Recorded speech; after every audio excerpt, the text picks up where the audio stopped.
बुझ्नुपर्ने कुरा के छ भने नेपालको नेताहरूले चाहिँ यिनीहरूलाई चाहिँ आफ्नो सन्तानहरूलाई चाहिँ राम्रो राम्रो देशमा पठाउने, उतै पढाउने, उतैका कार्डहरू ग्रिन कार्ड पासपोर्ट लिन लगाउने, उतै बसाइराखेका छन् र आफू पनि यिनीहरूलाई केही भयो कि उपचार गर्न यिनीहरूलाई विदेशै नगइकन हुँदैन भनेपछि यिनीहरूले देश के को लागि बनाउँछन् त?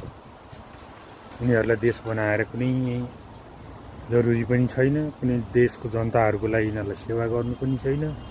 यिनीहरूको एउटै ध्येय भनेको कसरी हुन्छ माल कमाउने, पैसा राज्य ढुकुटी लुट्ने र छोराछोरीहरूलाई चाहिँ राम्रो राम्रो ठाउँमा राख्ने र आफूलाई सानो केही भइहाल्यो भने यिनीहरू विदेशै जानुपर्छ अरे उपचार गर्न, कुद्नुपर्छ अरे। यिनीहरूले आफूलाई सामान्य उपचार गर्न सक्ने एउटा अस्पताल समेत यिनीहरूले बनाएको छैनन्। यिनीहरू भिआइपी नै हुन्।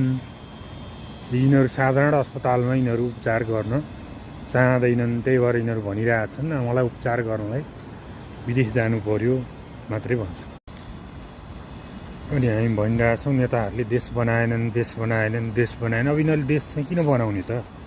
जबकि यिनीहरूको सन्ततिको लागि यिनीहरूलाई जरुरत छैन। यिनीहरू त्यहाँ चाहिँ सुख सयलले बसेकै छन् देशमा हुँदा। केही आपत पर्यो भने यिनीहरू भागेर विदेश गइहाल्छन्। श्री सम्पत्तिहरू उतै छ अनि यिनीहरूले चाहिँ देश बनाउँछन् भनेर सोच्नु नै जनताहरूको चाहिँ मूर्खता हो।